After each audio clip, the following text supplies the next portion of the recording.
Do you have an old drug case, a felony or misdemeanor conviction back in your past? Well, I have good news for you. Most of the time, an old drug case can be, you can get your gun rights back if you file a motion.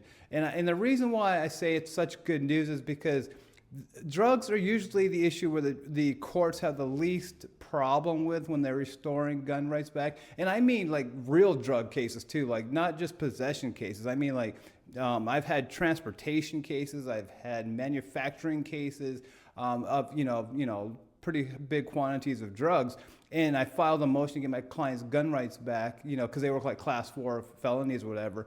I filed a motion to get my client's gun rights back, and the judge granted them. And they granted them in about 80% of the cases, even if, like I said, they're pretty serious drug cases. As long as they're drug cases, the judges, really don't have a problem with them when it comes to, all you have to do is do the waiting periods for the 5 years for class 6, class 5, class 4, all that stuff. But once you file it, if it's an old drug conviction, the judges, will probably grant it, kind of all things being equal.